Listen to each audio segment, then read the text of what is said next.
If you guys are interested in bear hunting, this is the video for you.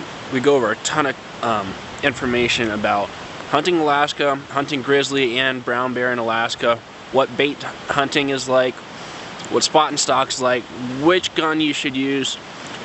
We make ammo recommendations. We talk a little bit about archery hunting. We talk about getting into and out of your hunt locations. It is a great video. Listen up. I had a great conversation with Mike from Big Alaska Outdoors. He knows what he's talking about. He's been doing this for a while. Has a great outfit. Let's listen in. All right, Mike. So with the experience that you have as an outfitter, what should someone expect after wheels up from the lower 48? Say they get on an airplane flying to Anchorage or Fairbanks. What should they expect after they land? Yeah, so I run a business called Big Alaska Outdoors, and what we kind of specialize in is all-inclusive, fully guided hunts, right? For moose, brown bear, black bear, and grizzly and wolf. So my two areas are in units 17 and 13. So with us being all inclusive, when a guy or gal wheels up from wherever their home airport is, and they get to Anchorage, say that they were going to go on a brown bear hunt, they're going to fly to Dillingham, Alaska, and then from there they're going to fly into my main camp, and then they're going to fly into a spike camp. And as they get closer and closer to wherever their spike camp is going to be, that's where they'll spend their hunt. The planes just keep getting smaller and smaller. Now, my other area, 13, the grizzly hunt, that is kind of a unique area. That's on the road system, right? So the client just has to get themselves to Anchorage in that case. They'll stay in a hotel for a night when they get to Anchorage. Then we'll pick them up and drive them north to that trip. And that, like I said, is on the road system. That's a baited grizzly hunt inland. So, yeah, I mean, it's just kind of what to expect is like you're getting way out there. You're going to be out in the middle of nowhere. It's super, super small, very remote country out there, especially the fly out stuff out in Southwest Alaska in Unit 17. That unit specifically is mainly accessed by guys on floats with float planes and boats and stuff, a lot of water being near the coast. I'm kind of one of the only guys in my little zone that I'm in, you could say, that is operating on wheel strips. So it's a little difficult to get into the camps, and it makes it kind of expensive to get into those camps. But the trade-off with that is excellent game, and you're not going to see anybody else that's not associated with Big Alaska Outdoors, basically. It's just you that's out there. But no, I mean, a trip with us is really, it's all about an adventure. It's a real Alaskan true adventure. Gotcha. Cool. Yeah, so you're saying when they fly into Anchorage, they're going to need to fly themselves to Dillingham, and then So with us, right? So anything in Unit 17, that's the brown bear, black bear hunts, and then moose. Okay, the client just has to get themselves to Dillingham, Alaska, airport code DLG, right? And then from there, we got them. We're going to put them up for a night in a lodge. So then I'll just give you the rundown of, like, say, my early bear hunt, the August 24th to September 2nd. So a client's going to arrive to Dillingham on the 22nd of August, and we got them from there, basically. They're going to come with a required gear list, and we'll be sending them an itinerary. So as long as they follow those two things, they'll be set up for success. The lodge will know who they are, and they'll pick them up right from the airport. They'll stay there at the lodge for the night. They'll bring them back to the runway the next day, where my pilot will be there waiting for them in a 185, and he's going to fly the clients up to my main camp. That's where they'll meet me. I'm there. I'm going to have all their licenses and tags and stuff. And for a bear hunt specifically. Okay, so you purchased all their stuff for them, all their tags and everything, or? That's correct. So that's kind of like, besides the usual stuff, what Big Alaska's doing, what we're doing with the all-inclusive things, we're covering their charter flights from Dillingham to our camp and back. We're buying all their licenses and tags, and we're shipping any meat and trophies all the way back to Anchorage for them. That's with any of our hunts. Go ahead. Is that industry standard? It's not. No, as far as I know, I'm the only guy.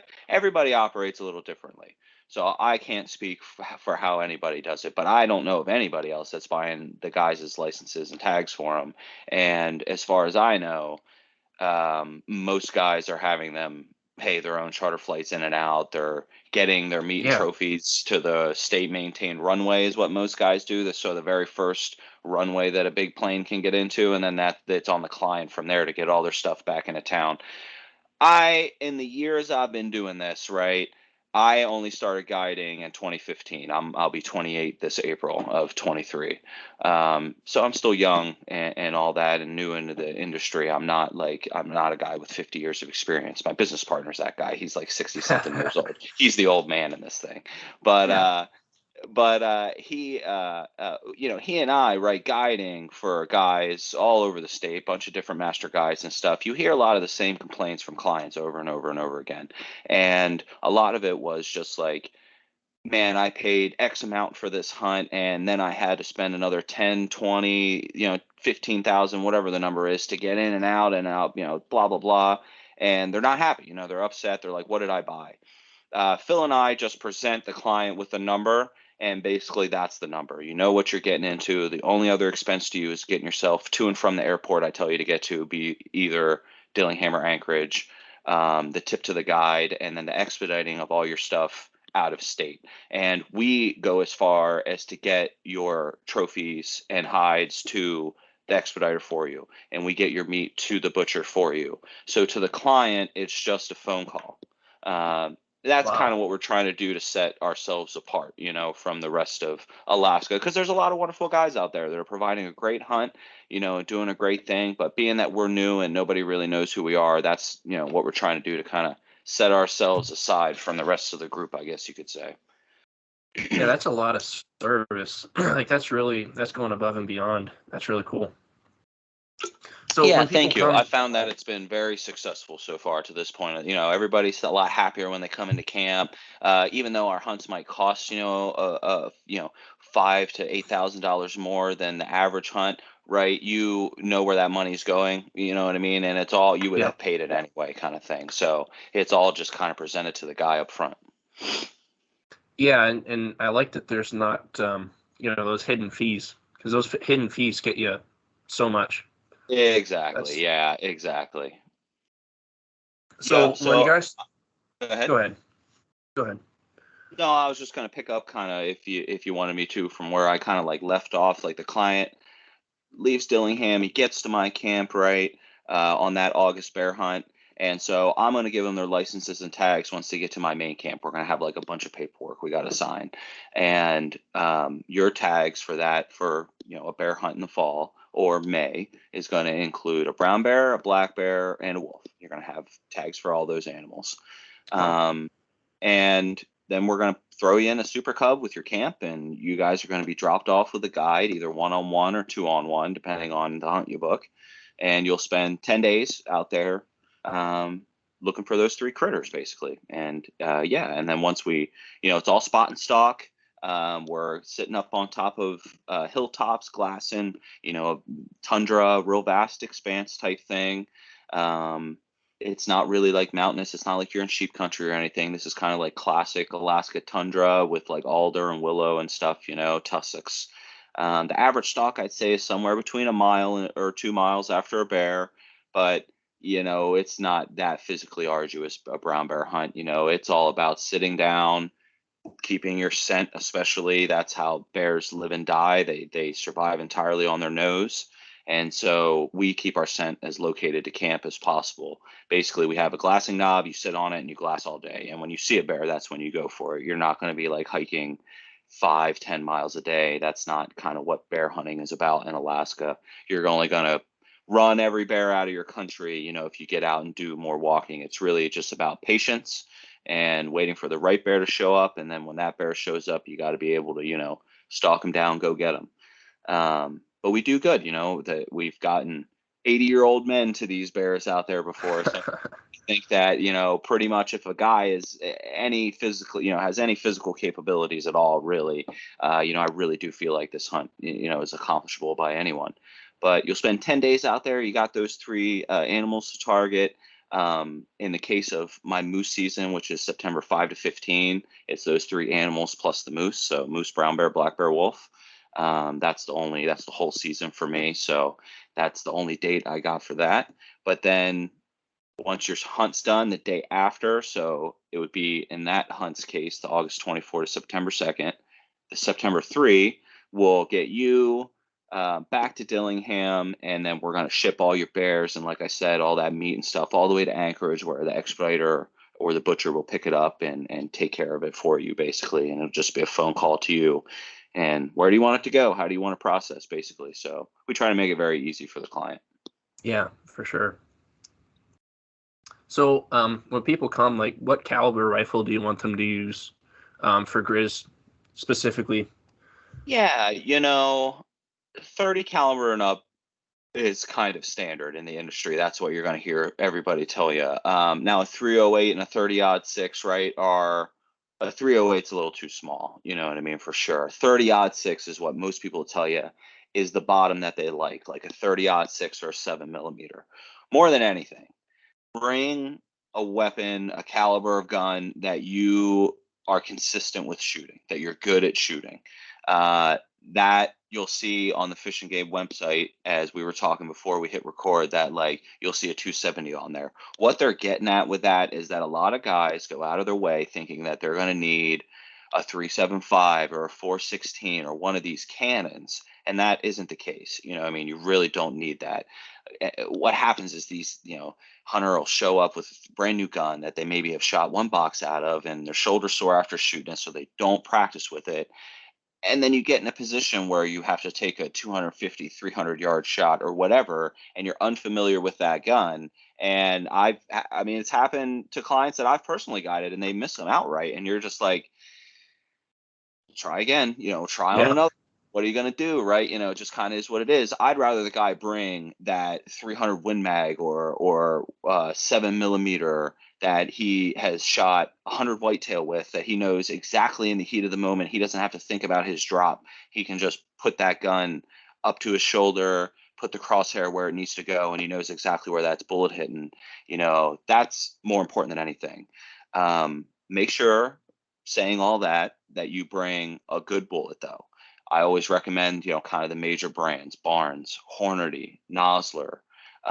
Those are kind of the big three, but don't cheapen out on your bullet. Don't bring a Remington Corlock, don't bring a Burger bullet that's meant for punch and paper. It might be a great bullet out of your gun, but it's not meant for hunting. Bring a good hunting bullet that's going to hold together. These animals in Alaska are massive. They're thick, they have a lot of mass to them, and you need that bullet to hold together all the way through that animal. So I would say that more important than anything, your bullet is what you want to pay attention to, what you want to bring, and the gun that you're good at shooting. And try to keep that bullet weight somewhere around 200 grains. Some guys shoot 250s, some guys shoot 180s. I've seen them all kill something. So. Gotcha. Do people ever come with bows? Oh yeah, absolutely. Yeah, we take bow hunters yearly, both on all of our hunts, the beta grizzly, the moose and the brown bear, spot and stalk stuff. Yeah, totally. Admittedly, bow hunting, the nature of bow hunting, you're limiting yourself to harvest. Not if that is your definition of success is the harvest, then bring a rifle as well. Yeah. I tell guys that, like, okay, like in the case of a moose, I always ask them, like, well, have you killed a moose before? Well, no. It's like, okay, man, bring a rifle too. And then if we get a nice 65-inch bull that hangs up at 100 yards and we just can't get any closer to it, make sure you're able to get that 65-inch bull and go home with something. You're spending a lot of money to Yeah. come on these hunts. You might as well make sure and then come back later with the bow if you want to kill a moose later with a bow, and then you already have your moose and the pressure's off, right, essentially, and you can focus then with the bow, and your bow shot ends up being better because you're not quite as pressured to have to kill, right, essentially. What's kind of unique in the bear thing of what I got going on is in Unit 17 specifically, I got a ton of bears out there, and Fish and Game has my area per hunter per year as a 2 brown bear, 3 black bear limit. So Wow. like I said, I include the first brown bear, black bear, and all your wolf tags are always included. I'm a tag vendor, so you can buy a second brown bear or black bear tag from me in camp when you get there. Um, Basically, kind of like what I encourage guys to do that have never gotten a bear before that want to bow hunt a bear is, like I said, bring both weapons. When you get there, buy the second brown bear tag for me or whatever bear you're interested in, black bear, whatever. And then, like I said, nice 9 foot, whatever, 8.5 plus whatever 9.5 foot bear shows up that hangs up at rifle range that we can't close the distance on. Harvest that bear with the rifle. Go home with the bear. The pressure's off. We can continue to hunt bear on that second tag with the bow then exclusively. And if you Yep. harvest that second bear, I just charge a trophy fee. So it really, yeah, I mean, the bow hunting thing, there's so many options to make that work. But that, I always tell a guy or gal, whoever, a hunter, that like, just make sure you know what you're getting yourself into when you come with the bow. Because a lot of these people really, they're like, they become mad afterwards, and it's like, I'm fine taking bow hunting as long as you know that, like, it's only like 10% success with a bow on a lot of these animals. Like, it's very difficult to get that close. Yeah. And I'm only with you to 100 yards. And then why would me and the packer continue on more noise, more movement, more whatever the last 100 yards? I can hit that animal with my rifle. So when we're on a stalk with a bow hunter, whoever your guide is, he's going to stop at 100 yards with the packer. He's going to line up and have the bear in sights and be watching you and that bear or moose or whatever animal while you finish that last 100 yards and hopefully get the air off. So that last 100 yards is entirely on, you as the bow hunter. And I mean, we've had clients 20 yards, 30 yards shooting over the backs of 9-foot bears before. We've seen it all kind of thing. It's just one of those deals where it's like, it's a lot different in the heat of the moment, So I want to make sure Yeah. everybody goes home with the animal that they want. So if you want to come bow hunting, that's great, but bring a rifle too. It's kind of like the point that I'm getting Yeah. at. Gotcha. So what distance do you want to see guys shooting at a grizz or a moose with a bow? uh, and what distance? I mean, what distance do I want to see them? Closer the better, right? Like, that's kind of the way Yeah. to answer the question. But Is there a distance that it's like uncomfortably close, I guess is what I'm asking. no, not for me anyway. I don't know about for them when they're Okay. bow hunting, but not for me. Like I said, 100 yards back, I'm good to go. But no, I mean, honestly, come proficient at 40. Come proficient to get 40 yards to a bear, especially. Like, you're shaking hands with the thing. That's for sure. Yeah. Come proficient at 40. Uh, I've been as close as 20. I've been as close as 5 or 10, really, to one of these things that have come in.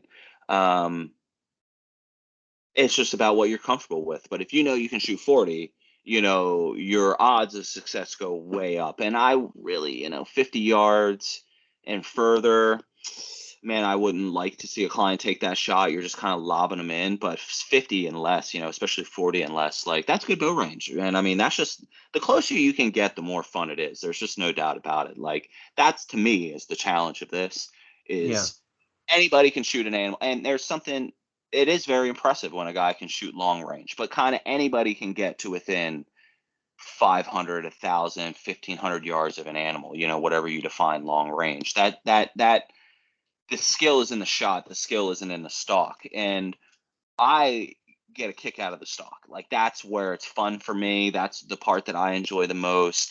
And it's really rewarding to have a 9-foot bear in front of you at 100 yards or less. Like, that's a rewarding. You are dialed in. It is just a ton. Like, and then after the shot's over and the bear's harvested, like, I haven't seen anybody that's not shaking with adrenaline. You know what I mean? Right. So it's one of those things that getting close is kind of like what it's all about, man. And if you can perform under pressure, get as close as you possibly can get. You know what I mean? That's my thing. Yeah. Yeah. Do you see bears react much like jump and string like we see in the lower 48 with white-tailed deer? Wouldn't say that. Now I'm going to say that, and you're going to get like a bunch of Alaskan hunters or guys that are going to write in and be like, "Oh, this has happened to me." But, like, if the bear really doesn't know you're there, uh, the whatever the sound that they have never, most likely have never heard that sound before, so they don't Right. even know to jump it. You know what I mean? They just kind of, Yeah. they might pick their head up and look over at you, maybe. But no, I've never really seen that. Now, when one goes whizzing by them, then they're like, "What the heck?" But besides that, yeah, no, you're good to go. So. Gotcha. Gotcha. What's your average bear harvest rate? And I think that would be good to. You talked about your August hunt, and then you talked about a baited hunt too. Is that right? Yeah. For What's your average? For bears, right? My average size bear, as far as the 17 stuff, the brown bears, the coastal flyout stuff, my average size is 9 foot. And I almost hate saying this because it doesn't sound good almost, but since 2015, I'm 100% success on an 8.5 foot bear or better. Now, this is Alaska and anything can happen and there is no guarantees. That's why I kind of like hate saying that, because a guy hears Right. that and he's like, "Oh, I'm guaranteed to get one." You're not guaranteed. It really is like, this is real wild, way out there hunting. You can never predict it year to year how it's going to go. We could get terrible weather and be fogged in. You never know what is actually going to happen. But there are a ton of, to say all that, there are a ton of bears out there in 17 right now. My average is 9 foot, and I always tell a guy 8.5 and up is kind of what we're looking for out there. And I have yet to miss since 15 on that bear in that zone. There's just a ton of bears. And black bear being kind of like the add-on, most guys obviously come for the brown bear. I don't really know what my success rate is on that, but everyone has a chance at one. We all see them, kind of thing. It's just whether the client has a desire for that animal, really, even. Um, and then wolves are, admittedly, they're the total coin flip. It's whether they're there or not, and whether the guy can shoot them. But you'll have the tag for them. But I never guarantee a wolf. It's just kind of one of those things. But the average black bear size we're killing is about 7.5 feet. So we got healthy sized black bears out there. Wow, that's Um, impressive. yeah, thank you. Yeah, no, I mean, they got to be big to survive in brownie country. That's for sure. I Yeah. mean, when the average brown bear we're killing is 9, you got to be a smart or big black bear to live. So. But grizzly, then the beta grizzly hunt, right? I do 2 rounds of 4 clients on 10 baits. So there'll be 4 guys hunting 10 baits. Usually in that hunt, I go 6 for 8 yearly. I would say is pretty fair. 7 for 8 yearly. Um, I've seen it fat. I've seen it super hot, and I've seen it super slow up there. It kind of depends on the season.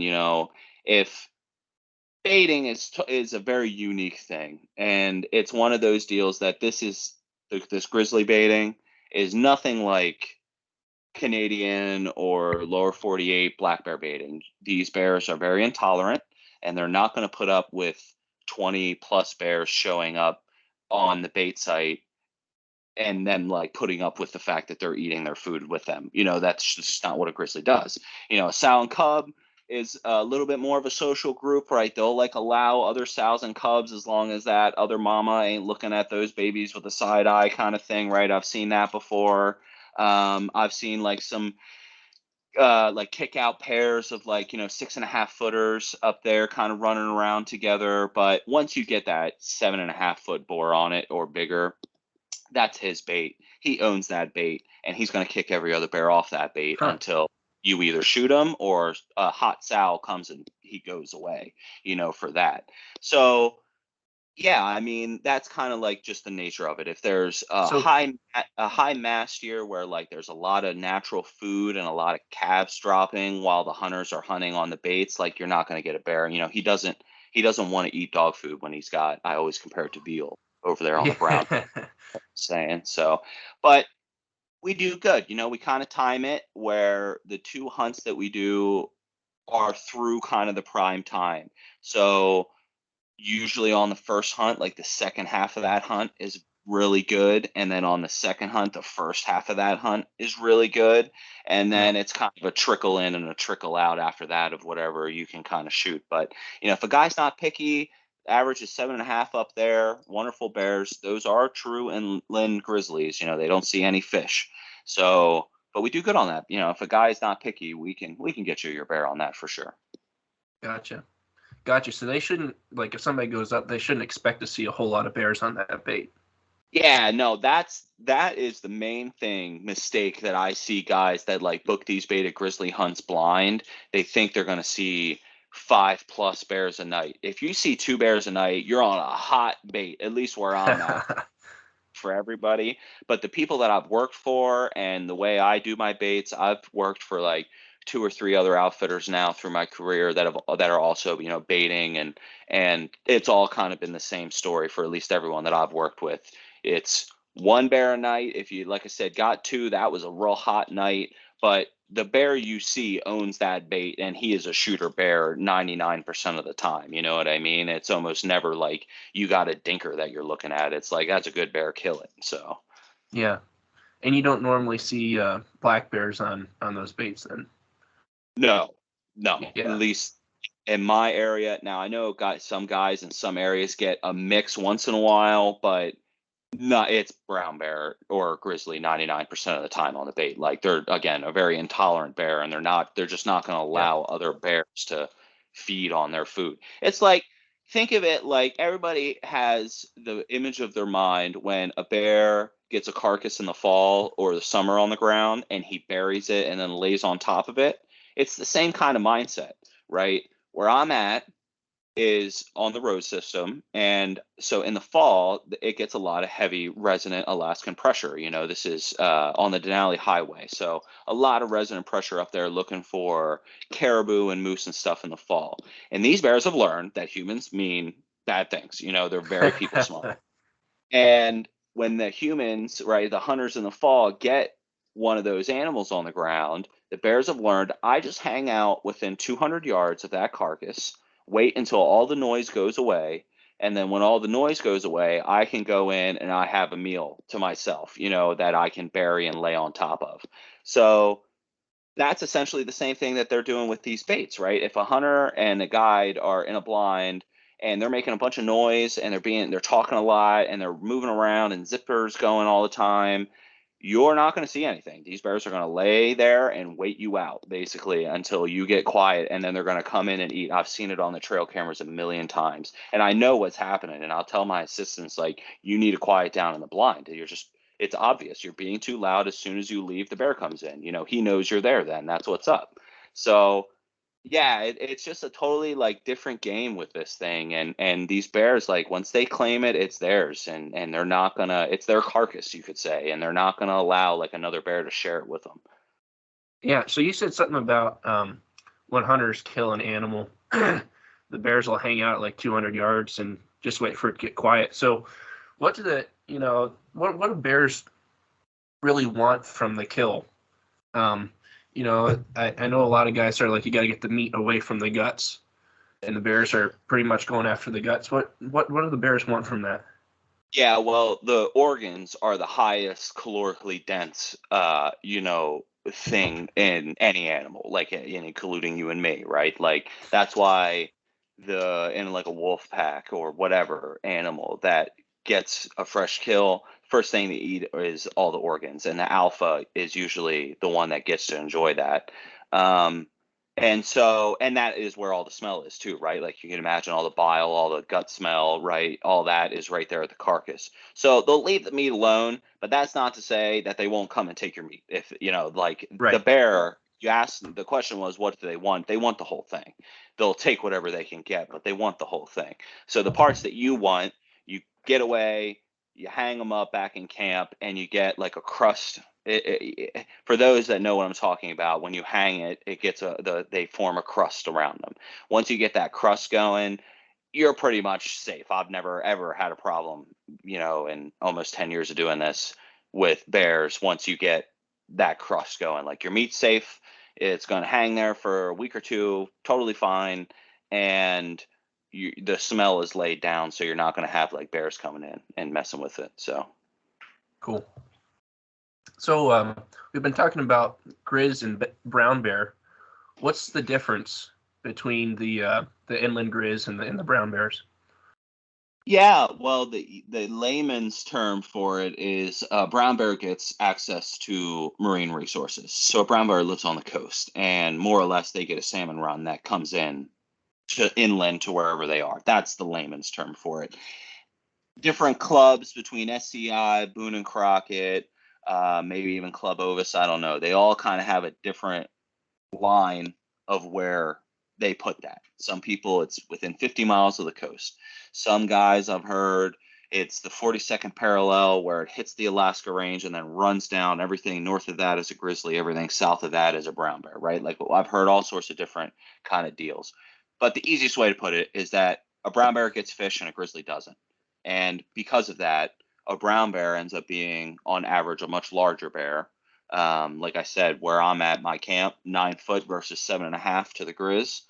And a brown bear ends up being a more docile bear usually. Actually, the grizzlies are the more aggressive bear because they have to work a lot harder for their food. Yeah. When a big brown bear can sit in a fishing hole, he is good to go. He has all the food that he wants. You can walk by him, you can fish right next to him, and a lot of times he won't care as long as you're not like bugging him directly. Whereas a grizzly, I mean, if you got a grizzly messing around with your camp, that's something definitely to keep your eye on because that grizzly is definitely looking to tear into something, into your tent, into your cabin, into your trash, into whatever. Like he's looking to eat something out of your camp for sure. So a grizzly, yeah, definitely is more of an aggressive critter, but that's the easiest way to explain the difference of the two. Huh. Interesting. So why would somebody prefer to hunt an inland grizz versus a coastal brown bear or a brown bear? Because the brown bears are so much bigger. Yeah, well, if a guy's like trying to chase the slam or whatever, they are a different bear in the slam, right? You have a brown bear and then a grizzly. So that's one point of it. And then at least in my case, excuse me, the styles are totally different, right? Like, so the brown bear is that spike camp, tent, spot and stalk, super like way out there adventure. Whereas the grizzly is also way out there, but it's on the road system. So there's a lot more flexibility. It's a lodge stay. It's a baited hunt. That's obviously pretty straightforward with what goes with that. So it's more about the style and the flavor that the client's looking for. Being that the grizzly hunt on the road system is a lot less money because there's no flying involved, right? And so yeah, there's a lot of kind of different reasons why, but it's all kind of depends on the client, man, and really what they're looking for, what their personal reasons are. A brown bear is usually more of like a flat brown bear. I've heard of a lot of guys say that this is the reason they want a grizzly over a brown bear, is that a grizzly you have a lot better of a chance of getting like some wider range of color phase between, I mean, shoot, I've seen them white. I've seen him pure blonde. I've seen him that kind of classic silver tip. I've kind of seen him more brown.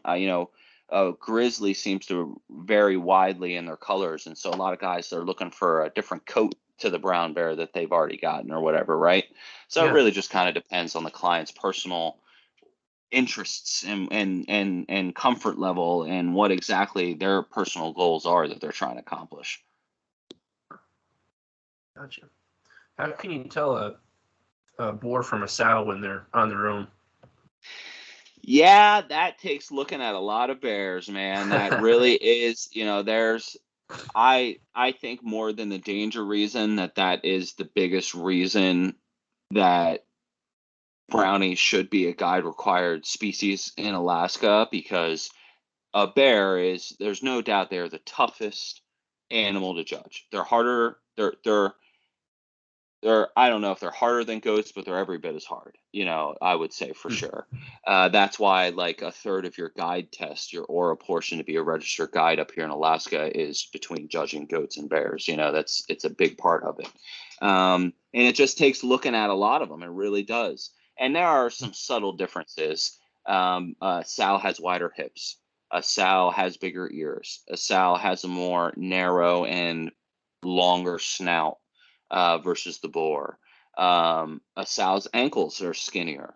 A sow is usually lighter, but you say that, and I've killed plenty of blonde boars. A sow kind of just looks a little more feminine, I guess you could say, right? Versus a male. But again, it goes back like to even be able to say that a sow looks more feminine just takes like looking at hundreds of brown bears and learning. I mean, that's why I don't sign my packers off for at least, they got to go at least 2 years with me. Most of them do 3, because and we pass all of our guys all around between all of us guides. So that way they get to learn, from all of us. But I love sitting there with a guy on the hill and looking at like an 8.5 foot bear and being like, what do you think it is? And I've heard all sorts of different answers, from that's a 6.5 footer to that's a 10 footer, you know. But that's like the point, is that they all look really big to someone that hasn't seen a lot of really big bears.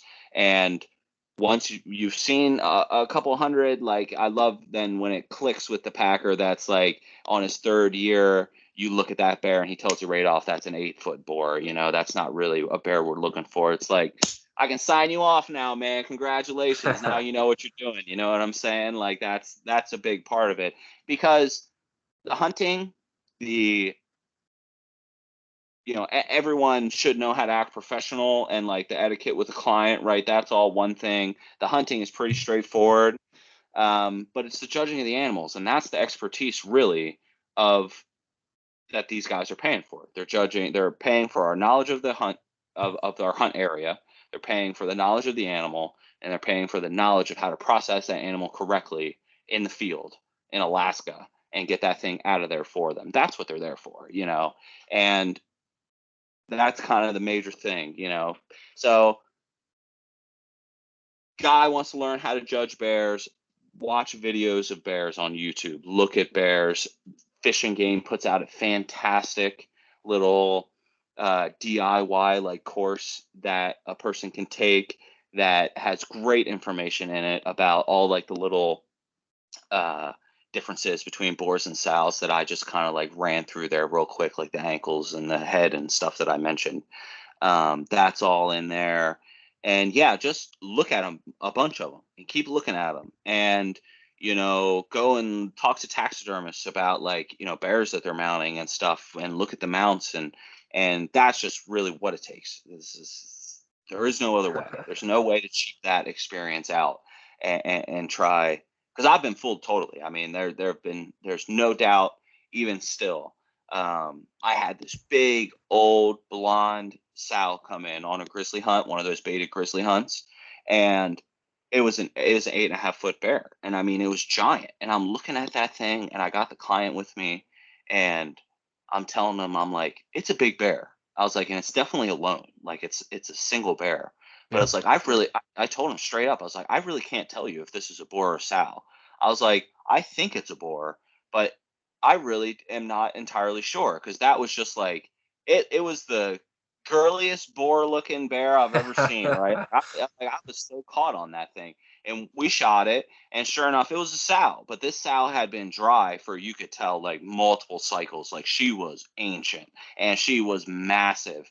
And there was just, I mean, absolutely, like I said, and she was pure blonde, but she had no hips to her. Her shoulders were just as wide as her hips, so there was no like that curvature that you look for, but it was that face, right? That long snout. And I was looking at her, and I'm just like, man, I really am not sure if this is a boar, but I was like, it's a big bear and it's an old bear, so shoot it. And we did. But yeah, I mean, it really just takes all that experience to figure it out and to see what bear is what out there. Huh. So you talked about signing off your packers. What's the qualifications for somebody that is interested in becoming a guide? Like what do they have to go through to get to that point? Yeah, they change it all the time. And so even from when I went through it, it's a little different now. But you need at least go on to the Big Game Commercial Services Board website and look up the exact specifications for anybody that is absolutely interested, or reach out to an outfitter and tell them you're interested in being a packer. But from what I remember, it takes 2 calendar years consecutively. And within each calendar year, you need 30 consecutive days in the field working for a registered or master guide, performing quote camp duties in some sort of fashion. What's the difference between a registered and a master guide? Time. That's all it is. Okay. I think a master guide has, oh God, again, don't quote me on this, but it's something like 20 years of guiding, and I know that it's a certain number of contracted clients. It's like so many hundred contracted clients that they've taken in the field. So really, it's just time, and it's just a recognition of a guide that's been doing it a long time. Because a guy it's extremely difficult to like just in the nature of Alaska to operate up here and how it works, and just the nature of the state. And for a guy to make it, multiple decades in this industry, it shows that you're doing things the right way. You're a good guy with a stand-up service, and that's just kind of like a license status to acknowledge that, but it doesn't really get you like any extra perks or any extra benefits to like what you can do. Like me as a registered guide, I can do all the same things as a master guide can. But an Okay. assistant guide is the level below that. And Evan, let's say that you want to come hunting with me, right? I maybe because I still do guide, but I also might not be the guy that's actually in the field with you guiding. So my license allows me to do a contract with you, and you hire me to take you hunting, and I'm able to take your money for that service. But then I hire an assistant guide to actually be the guy in the field with you in the tent, guiding you to your bear specifically. Um, he cannot do contracts or take money. He can just essentially work as a subcontractor or an employee of the registered guide to then take you hunting. Are you following me? Yeah. And then a packer is a nobody. He can't do either one. He can't even be left alone in the camp with a paying client. Um, he or she is along for the ride to gain experience, learn camp etiquette, learn the process of judging animals, harvesting and butchering these animals in the field, all the laws of regulations that Fish and Game has up here, both for hunting and then for guiding, and then for transporting game, right? There's lots of laws you got to be aware of up here for all that. And a packer is just a person that for 2 years, essentially, for at least a month. And usually when I get a person that's like really good, everybody starts out with me in the fall. But if I see that somebody is motivated and they're determined and they have what it takes and they really want to be, a guide and move up, we'll find spring work for them. Like Yeah. most people don't need any bear packers because a bear is just one load usually. But we'll find spring work for them with us and just get them as much experience as possible. Because like I said, that's really what it takes. It really takes just being out there in the field. That's what makes a great guide. It's just a guy that does it all the time. And then after 2 years of that, you get a sign off from a registered or a master guide. You have to do your first aid or CPR. You have to go take a small little test with the board and then pay the state their money. That's always the big one. And you got your license essentially as an assistant guide. And then to move up and become a registered guide takes 5 years, and you got to go take a test. And there's a whole lot that goes into that. But so yeah. Gotcha. Cool. Um, so when you're in grizzly country, do you run into black bears all that often, or how does that work? Grizzly country, no. So unit 13, Yeah. there's just such a high density, and I found little pockets of areas kind of around me, but it's nowhere in my guide use area that I can like feasibly operate for black bear, Sure. right? All the grizzlies just kind of keep them out. My brown bear area though, totally. And that's why I provide that brown bear tag for the client, because there's absolutely a great chance that you're able to get a really nice black bear. Like I said, the average is like 7.5 foot. And that meat is fantastic to take. That's kind of like the meat on the bear hunt that you get to take home with you if you so choose, Right. is that black bear meat. A brown bear isn't going to allow a black bear to eat in his fishing hole. So the black bears in Southwest Alaska are all up eating berries and stuff, and that makes for fantastic meat. And we take all four quarters and the back straps and tenderloins, and whatever we don't eat in camp, is of course is the clients to take. And so yeah, no, totally great black bears out there. And I mean, they're just and the other kind of benefit to this is that you get a nice black bear that shows up before your brown bear. You shoot it, take the meat, you have a carcass then that you can hunt over, and that makes your chances of wolves and everything else increase Yeah. exponentially. So Yeah. that's kind of the other reason that I give the guys the black bear tag, because it's like you're already there. You might as well shoot it, even if you already got one, because you got this carcass then that gives you this way better chance of getting those kind of bonus animals to show up. Gotcha. How do you like to prepare the black bear meat? Low and slow. You got to cook it well done because in Alaska they got trichinosis, so it all has to at least hit like an internal of 160 or 180. I forget what the well done temp is, but just low and slow. Bear meat, admittedly, is stringy and really kind of tough and chewy, right? I love to cook. You're talking to an Italian American here, so I go on for a whole nother hour about cooking, but low and slow with bear meat is the way to go, man. A lot of stews, a lot of like braised roasts and stuff like that. That's the way to go with bear meat. And every client I've ever had that's like anti bear meat in camp that doesn't want to take it, I mean, I can put you on the phone with a guy I just got one with last year. He's always like, I cannot believe I'm eating bear meat right now. That you made this you made this in a tent. Like, he's stunned. But it really is good meat. You don't need to grind at all. You know, your roasts and stuff, like, you're missing out by grinding that. You really are. Like, it's excellent, excellent meat. It really is good. What's the fat content like on it? You know, kind of like any wild game, it's actually really lean. Like, internally, there's no marbling, you know. But a bear has a ton of fat, like cap, on the outside of their meat between the skin and the meat itself, right? There's a ton of that going on.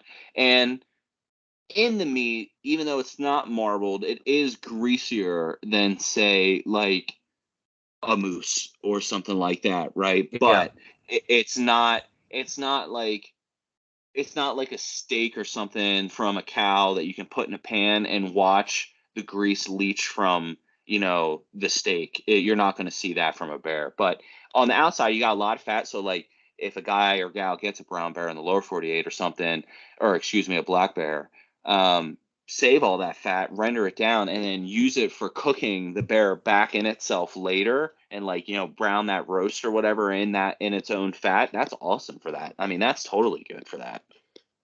Huh. Cool. So, would you say a black bear is more likely to get into your stuff than a grizzly, or a brown bear for that matter? That a bear getting into your camp more depends on where you are, Evan, really. So, like, Unit 13, I've never seen a bear get into nothing, and those bears are so scared of you because they're so used to people that they don't excuse me, they don't want nothing to do with you. But I guide for a guy down on the Katmai, a different guy, and those bears see so many people between bear viewing and fishermen through the summer that they become habituated, essentially. And that's the only place that I've ever been, I'll put it to you like this, that a bear smells me on the wind and turns and comes to me, like starts walking at me. They're just so, like, you're sitting there waving, jumping up and down and yelling and trying to get the bear to, like, 50 yards away, he's, well, like, coming on a dead, walking right into camp, and I'm jumping up and down, like, could care less. And so it kind of really just depends on what the bear has seen in its life and what it's used to, really. Like, on Kodiak, you hear so many horror stories of guys getting, like, deer and stuff, and camps getting raided because they got meat or whatever in their camp. Again, that just goes to the fact that, like, those bears are used to seeing people. They're not really overly hunted, and they don't have that natural fear. And so really it's just, like I said, where you're at. And no matter what, though, if you're in bear country, you should be bear conscious. You should be aware. But, like, I don't sleep with a bear fence, around my tent or nothing. I have my rifle, and if I should have an issue, we can handle it. I've never been in a situation that I haven't been able to handle yet. And frankly, if a nice bear showed up in camp, it'd kind of be nice, because then I don't got to walk it back 2 miles. You know what I mean? You just roll it off the runway and call the plane. Be a great treat. Be a great change of pace. Yeah. So. Have you ever had a close, dangerous encounter with a bear? Have you ever been charged before?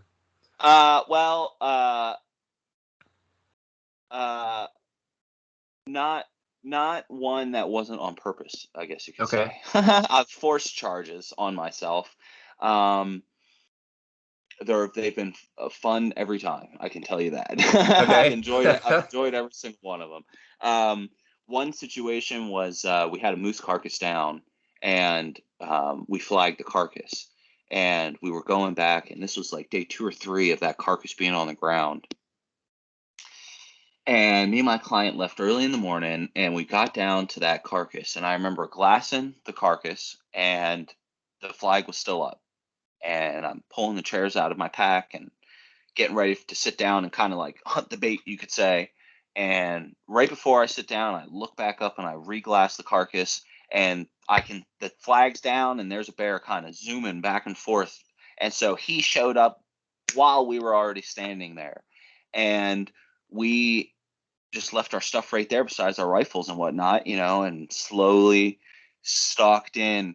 And we had this thin little spruce that if it was this wide, it was a whole tree, let me tell you. I mean, where we have that thing between us and this bear, and the bear looks up, and he clearly didn't see movement, or else this would have been, I think, more of a serious thing. But he just seen these two weird shapes behind this little thin tree all of a sudden, Yep. and here he comes. He comes bounding out, boom, boom, boom. He comes running right to us, and I mean, I walked it off after, but it was like he was 5 yards away, like 5 steps, 5 paces off from that tree, and he's just right there. And I told Gary, I said, if he takes one more step, you shoot him right between the eyes. That was my exact. And that bear, real cool. Like, he started jumping and huffing, doing the whole thing that they do. And he's trying to bluff us, he's trying to get us to move. But I've never been more stone like a statue. And my client, Gary, was just absolutely just as rock solid. And that bear, we didn't move. And he drifted kind of back to the carcass, and he went back to burying his carcass up, And I just told Gary, I said, whenever you got a shot, that you like, you go ahead and take it. And his shot rang out, and I've never unloaded a gun so fast. I was like, bam, bam, bam. I mean, I cycled the bolt. I was just, bam, bam, bam, just that fast, And we ended up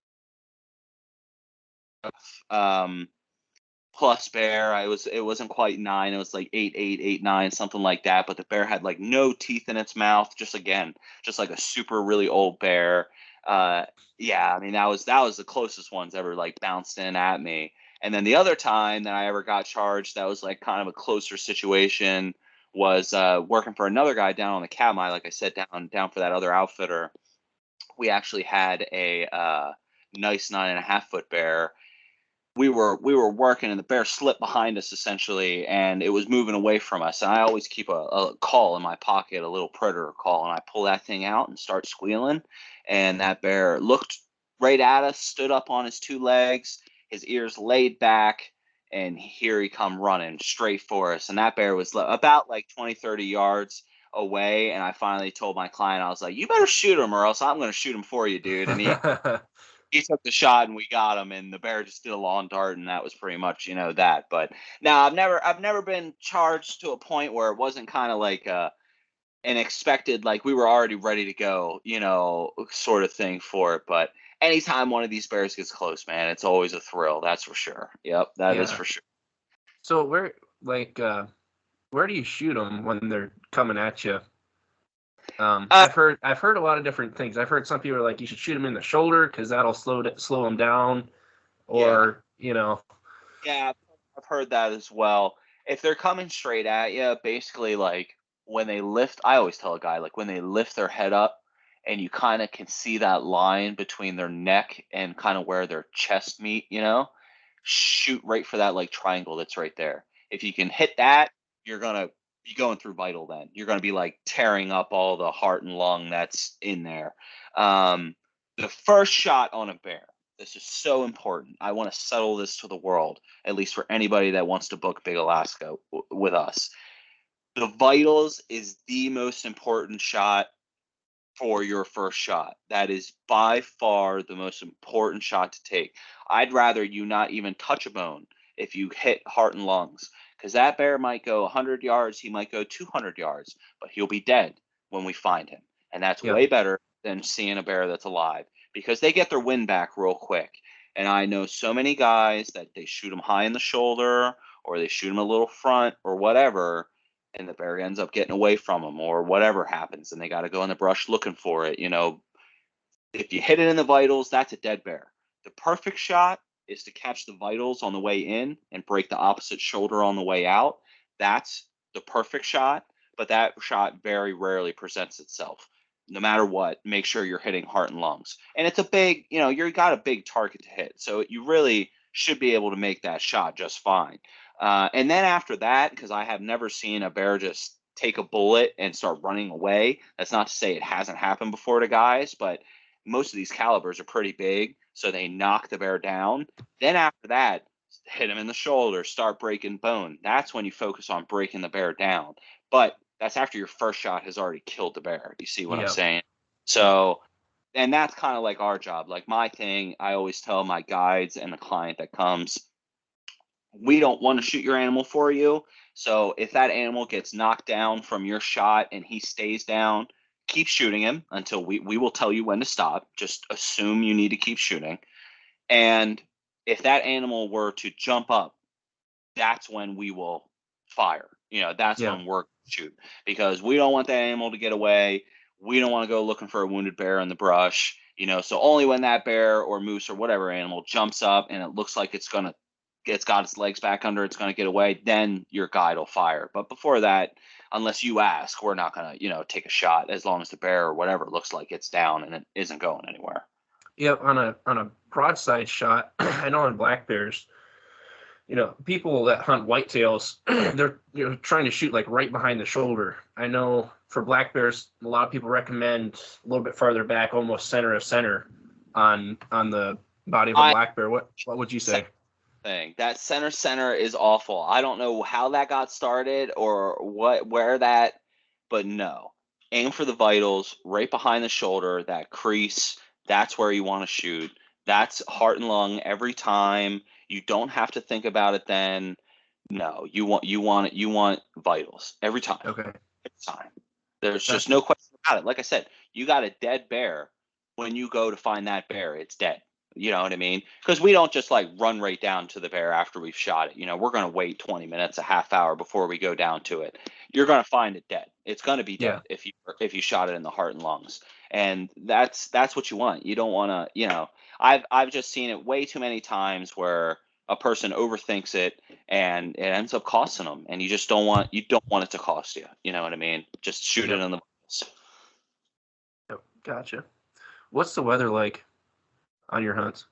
It really depends. So my fall, August 24th to September 2nd is the best weather date that we got. As you get more towards October, it's going to get stormier. It's going to get wetter, right? That's just the way it goes. Yep. But like I said, for brown bears, we've gone 100% since 15. So that's not to say that just because like last year, legitimately out of the 10 days, we lost 5 of those hunting days to bad weather, but the 2 guys that were with me killed bears. So it's kind of one of those things that it's like you can still get it done, so it's just as good. But for the fall, that August 24th to September 2nd, there's no doubt that's the best weather. Usually, I would say high 40s to low 60s for a high, to somewhere maybe mid 40s to high 40s for a low at night on that August. And then by the time you're into that after moose season date, it's probably more like low to high 40s for the high, and you're getting to like low to high 30s for the low, at night. Always be on any hunt you come in Alaska, bring puffy pants, puffy jacket, and great rain gear. And always bring a sleeping bag that if the weather is going to be in the 30s, bring a 0. If the weather's going to be in the 40s, bring a 30, right? Like always go like 30 degrees, because you can always open that sleeping bag up at night and use it as a blanket. But when it's really cold, you can't just add insulation to it. It's better to have it and not need it, essentially. But good warm clothes, good rain gear is a must on all Alaska hunts. And then in the spring, my May brown bear hunt, that is basically the same weather as, say, the August one, more or less, just a lot more daylight. Being that it's in May, the sun's kind of getting more almost to that 24-hour daylight time. And then in June, it doesn't even really matter because it's a lodge stay anyway. But I've seen it kind of the same thing, like 60s during the day, kind of high 40s at night. We hunt on the baited hunt all night long, but your blind that the client sits in has like a sleeping bag and heaters and thermocells, everything you need to be comfortable. So, like I said, though, if the client on any hunt they book, whether it be it with me or another one of the Alaskan outfits up here that are awesome, just follow the gear list that outfitter gives you, follow that itinerary, and you should be set up for whatever hunt you're going on. You'll be successful. What if somebody gets sick on a hunt? Yeah, man, that's the worst in the world. There's no doubt about it. To be way out in the middle of nowhere in a fly out hunt and get sick, it's happened to me a million times. It definitely sucks. We always make sure we got lots of cold medicine and stuff in camp. Admittedly, a lot of these guys, so like one of the master guides that I came up under while I was a packer, he actually lost a client to a heart attack in camp. And since then, I've always kept a little bit of aspirin, because you just never know. You just have like little things, but every single one of my camps has a med kit in it with basic medicines. Basically, all of my guides are CPR and first aid trained, just like we all have to be to even have a guide license up here. And please just be honest, like as the client, right? Like that's so important. Like tell us the truth, man. Like if you have a food allergy, just tell us what your food allergy is. I'll make sure I don't have peanuts in your camp, right? If you got some sort of condition like diabetes or something that we should be aware of, that while you're on a stalk, you might need to stop and hammer a candy bar or something, like that's fine. Just let us know. We would rather stop the stalk than have the whole hunt stopped, essentially is what I'm getting at.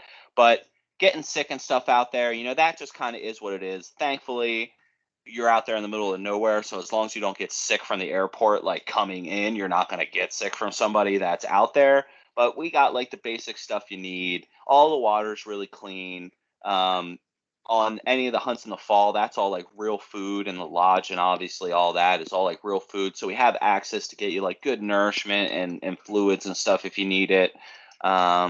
So yeah, but dude, there's almost nothing worse than being sick on a 10-day hunt and being in a tent. It is brutal. It's just no doubt about it. It is brutal. You just kind of get through it and you carry a whole roll of paper towels in your pack with you and blow your nose every 5 minutes and you just keep rolling, man. That's just how it goes.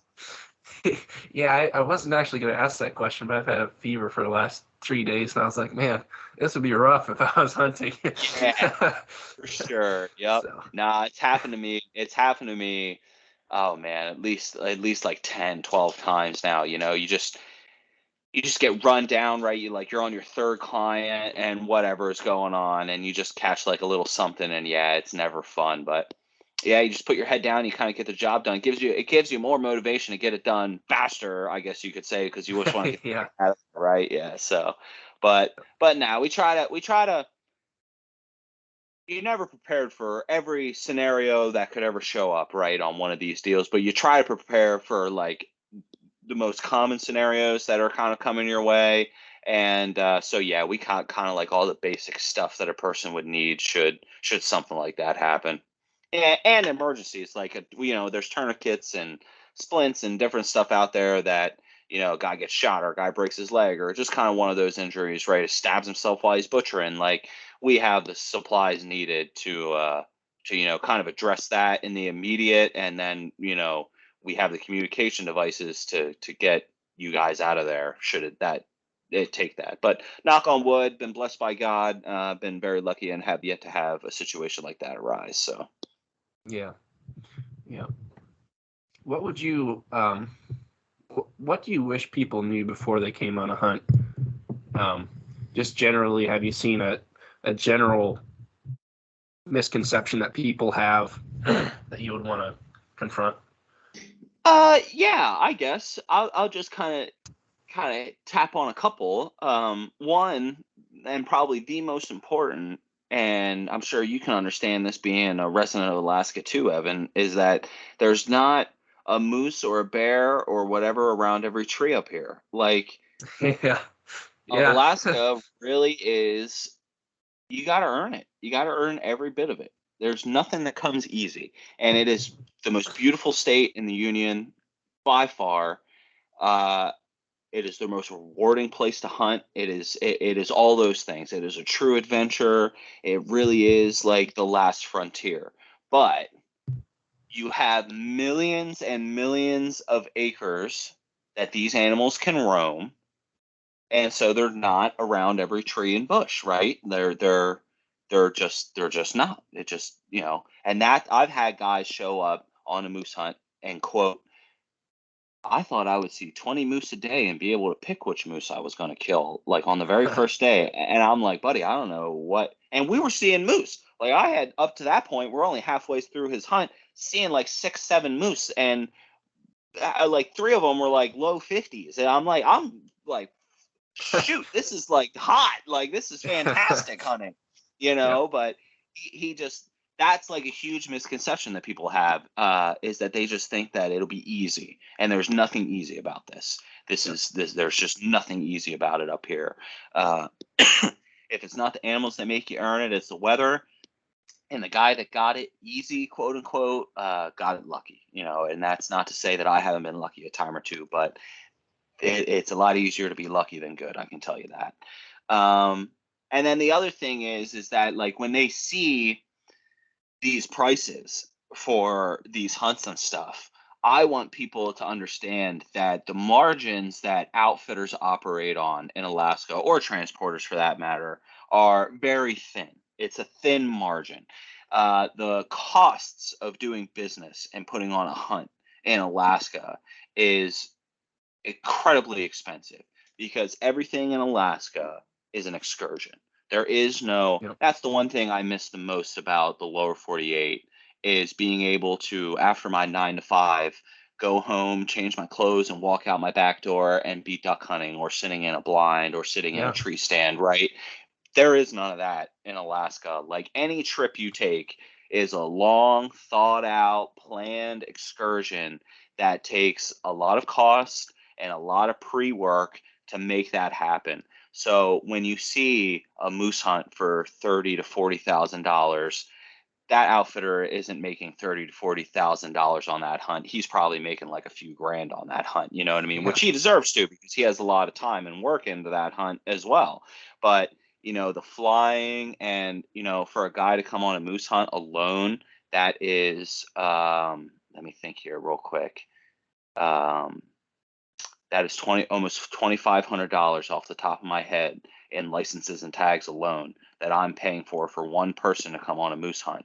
And so you can imagine that just like the cost of things are just so high. And that would be definitely something that I would like to kind of like expel to the world, is that the cost of business up here is extremely high. I have a pilot that is an air taxi. He is absolutely every bit worth what I pay him, but it is definitely not cheap. Between the flying and the landing fees that I pay, I pay for 2 planes for him to run. It's about $700 an hour per plane. So Yeah. $1,400 an hour for me to be flying guys around out there.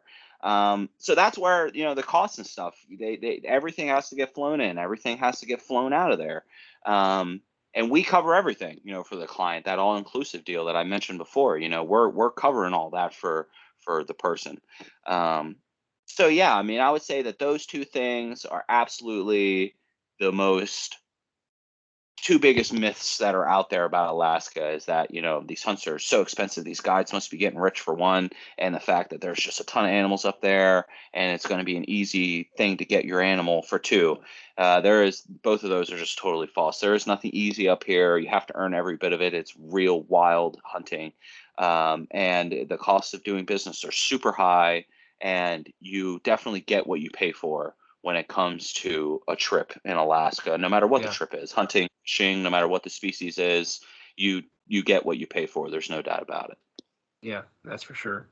I I definitely I grew up in the lower 48 too, and so when I moved up to Alaska, people would be like, "Man, pictures look awesome," and I'd just be like, "You have no idea. Like, you just cannot capture like what Yes. is actually up here. Like, Mm. like I'd be flying my airplane and take a picture out the window, and all the birch trees would be yellow, and it's just miles of yellow birch trees, and then you've got spruce trees interspersed, and you got aspen and stuff like that. And yeah, and people are just like, wow, it's so beautiful. Like you can't even. You're absolutely true. You're absolutely right. Yeah. Yeah, there's no way, even like these mountain ranges and the tundra, because like the tundra is great. Like I love going there, and I always do this every year. I take a picture when I first show up to my fall camp, um, and the tundra is green almost, and then by the Yeah. time I leave, the tundra is turned to like almost red purple color. Yeah. It's the whole tundra. It's the whole ground cover, and yeah, and So the photo describe just never describe the captures it. tundra a little bit for people that don't know what tundra is like. Describe that tundra and tussocks specifically. It's kind of hard, really, unless you really experience it. Again, it's kind of one of those things that you have to experience it to really be able to know. Walking on it, I describe it as like a mattress that someone has softballs in, that you like it's soft with a bunch of rocks that are like hard that you're catching with every step. You know what I mean? Um, Yep. and you almost, to hike in it, you almost high knee everywhere you go, but because it's soft, you lose your push off from a step, right? So like when you're walking on concrete, say, you have 100% push off from every step you take, but because the ground sinks with each step, you lose some of that push off that you got, so you really only get like 65-70% push off with every step, so it's almost like you're high kneeing everywhere you go.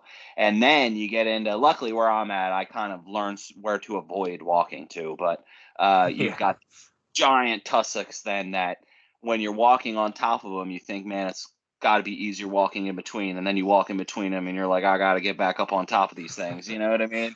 It's just one of those things. But it's like everything's covered with like low shrubs, and so you're walking like I said, like on a mattress. uh yeah, it's just really unique. It really is very, very unique. To people that know about it know what I'm talking about. It's wet, it's spongy. When you hit them little ridges that are rocks, up on the hilltops, you love them because you feel like you can run, even if you got a bear on your back. You're like, oh, this is great. But yeah, a mattress with softballs in it is the best way to put it. Yep. Cool. Do you have any gear recommendations for people as far as like footwear and maybe branding for some of the equipment? Well, yeah, I'll throw out a couple of names. For clothing, I'm a big fan of Cryptic, and Barney's Sports Chalet. They're a local Alaskan company, for packs and clothing and stuff. They're the best for Alaskan gear. There's just no doubt about it. But then for like general clothing, I'm a big Cryptek guy. I've kind of used all the big names between Kuyu and Sitka and Cryptek and oh gosh, what's the other one? Creos or what? Anyway, First Light. I've tried all their stuff. I think Cryptek's the best for the money to what you get, but any of them are fine. But when it comes to like feet and clothing and your pack and all that stuff, what works for me won't work for you. What works for Right. you work for like your girlfriend or your wife or whatever, right? Like everybody has totally different whatever. That's why, no two people wear the same glasses or whatever. So my recommendation when it comes to gear and stuff is, again, like a couple of things that I've already mentioned. Really good rain gear. Just make sure that you buy the best rain gear that you absolutely can afford. If you can't afford the really, really expensive stuff, that's fine. Buy Helly Hansen Improtect. It's $80 for the top, $80 for the bottom. And I ran that up until just last year, all these years guiding, and you sweat in it, but you're not getting wet. I can tell you that. Yeah. But buy the best that you can afford. Make sure that there's absolutely no cotton in any of your gear. That is super, super vitally important. Like I said, very good rain gear and a really good sleeping bag, whether that's synthetic or down. And I have both, and I use them for different situations. Like in the fall, or even the spring, something like that, I'm going to bring my more synthetic bag. But if I'm going on like a goat or sheep hunt where weight matters, I'm going to bring my down bag. But a really good sleeping bag, I always, like I said, I don't even think I own one that's warmer than a 10 or 15. Like everything I got is rated for super cold. And put a bivy sack on over top of it. You'll really be happy if you need it one day. I can tell you that. That's the other thing I always bring is a bivy sack that I don't really hear a lot of people mention that I think it's a massive part of your gear list that like we have all hunted in Alaska and gotten ourselves into a gale force storm and like lost a tent, and you're bulletproof because at the end of the day your sleeping bag is your home and you want that to be warm and dry, and that bivy sack Yeah. goes so far to keeping that warm and dry. And then just extra socks, extra underwear, make sure your foot care and stuff is really solid, and you'll be just fine. But whatever specific thing is really dependent on you as a person, and just follow the gear list that whoever you booked with gave you, and you'll be set up for success. You'll be totally good to go. But again, get the best that you can afford to get. That is definitely important. Yeah. So what would people be looking at for the cost of a grizzly hunt or a grizzly, black bear, wolf hunt?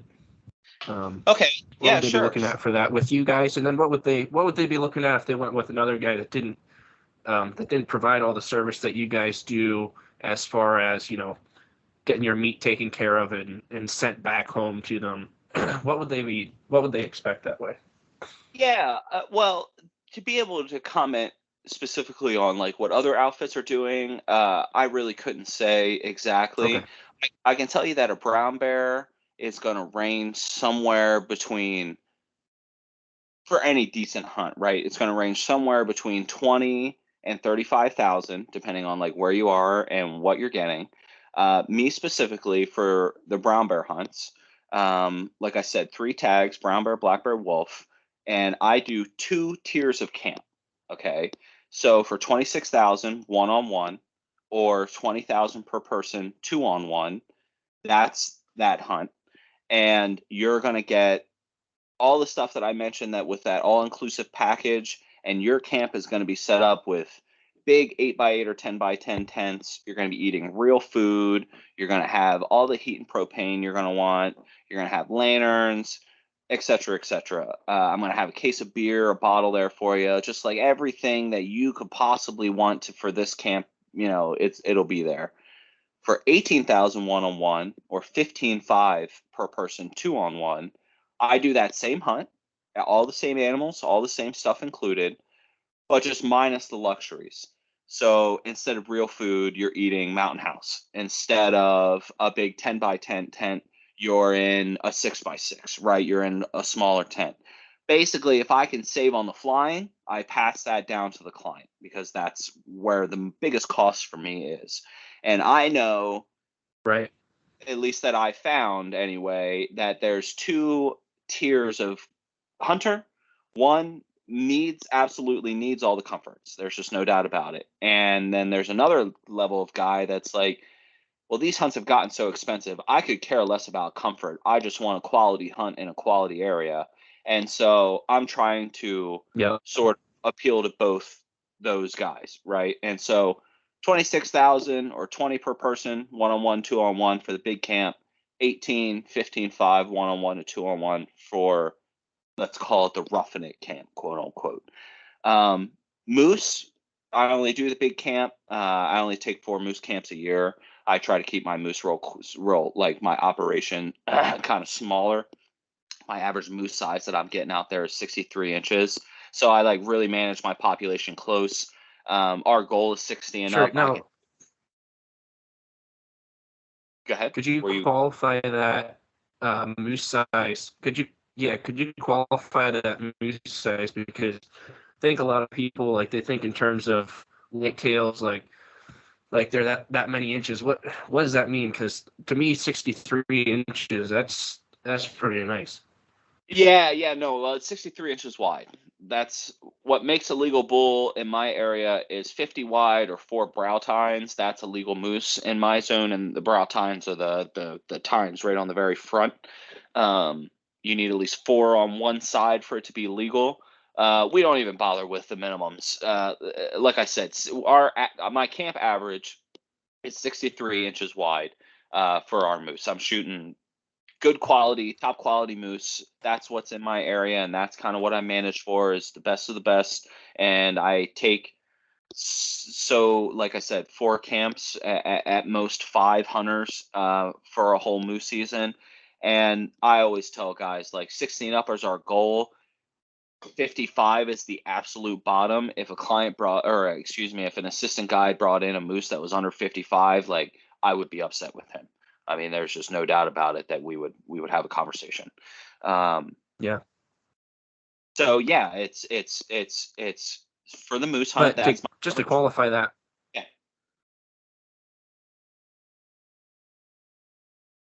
Sorry, there's a pretty bad lag right now, but just to qualify that, for somebody that hunts the interior, myself, I think of and as a resident as well, I think of like a 55-inch moose. Like I think that is pretty nice moose.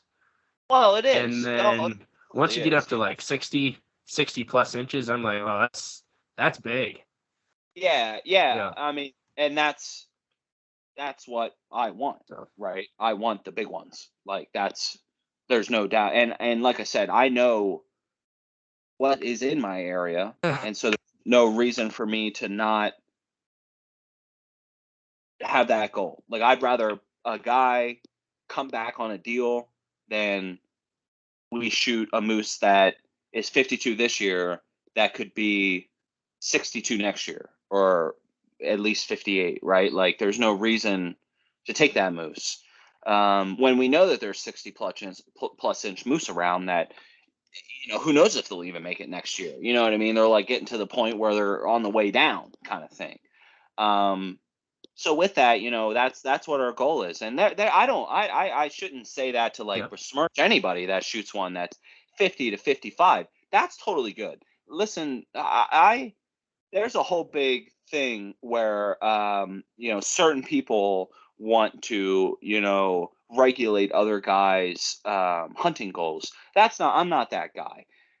I might pass that 52-inch moose, but if that moose wanders down to the river and a local decides to shoot it, that's just as well on that guy. Like my clients are there mainly though for the antlers, and the meat is kind of like a bonus. And most of the time they only take like half the meat, and then we donate the other half to like the village, get it into some elders or some elderly person's freezer, that can't really hunt anymore or something. Like we always find a place for the donated meat to go.